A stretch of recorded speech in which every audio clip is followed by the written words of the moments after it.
Bella Ferraro first shot to fame a year ago on X Factor, with her audition garnering a giant 28 million hits on YouTube. It's no surprise that since her exit, she's making waves as a solo artist. Her first single, Set Me On Fire, proved red hot with fans, getting her 1.2 million views on YouTube alone. And this time around, she's making a comeback with fellow X Factor contestant turned collective band member, Will Sims, with their new hit, Forgot You. My new song is called Forgot You. It came out on the 18th of October. And I wrote it with Damien Leith, who won Idol, I think in 2006. I think that's when he won.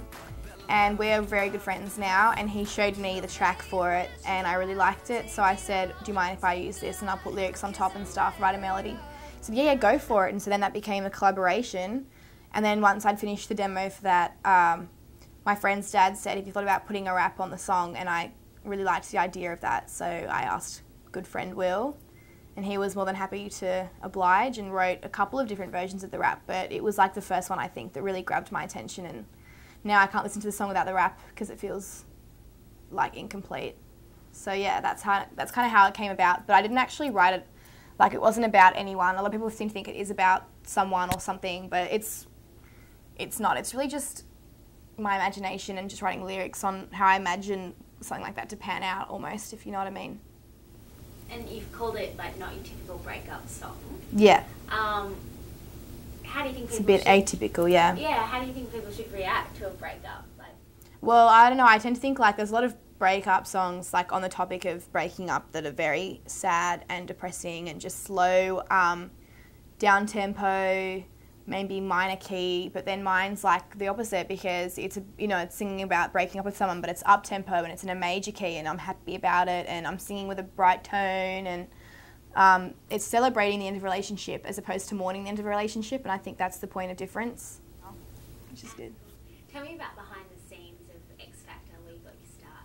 What was that like? Like backstage and stuff. Yeah, what are the relationships like? How tense is it? Because the series is on at the moment. So. Yeah, right.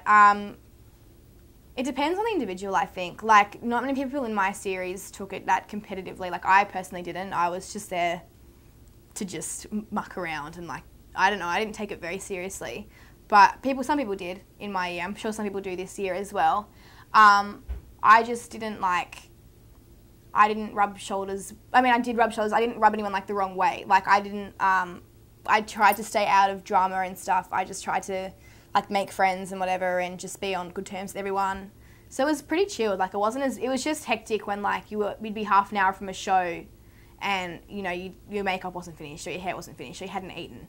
Like, just that kind of stuff got stressful, but other than that, it was fine.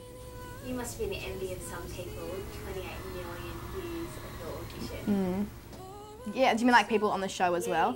Yeah, I think so. I mean, I don't want to name any names and go into details, but I think there were, I think there was in particular like one contestant in my series and they didn't take that so well. I think they were jealous of me and kind of took it out on me, even though it wasn't my fault. And it's just like, that's the only problem I ever had on the show. Like, I'm not going to name it, and that's just how I feel about that particular person. Like, they probably look at the situation differently and were like, that's not how I wanted to come across, but to me, that's how they came across. I just felt like, with one other particular contestant, I was like the subject of like, I don't know, I just didn't feel welcome around them because I think they were envious of the views and stuff. Oh yeah. Who do you think will win X Factor? I think it's out of Dami and Taylor. Like, I can't really say for sure out of those two. Do you have a favourite? I've met them both because I was at the X Factor like party when the top 5 was in the competition like a couple of weeks ago, and look, I really like them both.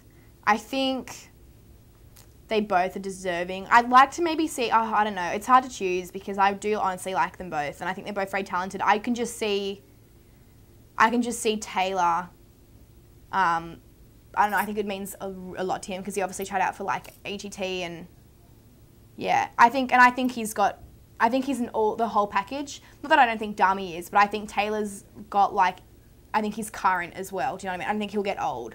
I don't think, like, I don't know, it's hard to choose, but I think Taylor will be around for like a really long time.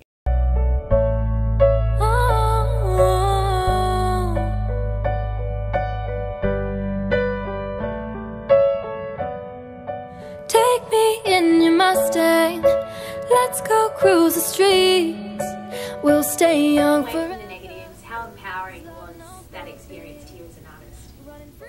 How empowering. What was the experience been? Yeah, no, it definitely was. It kind of, it's a hard question to be asked because it's a great way to get your pop career started. I think if you want to do anything else but pop, don't even look at the show because like it's completely constructed for a pop audience.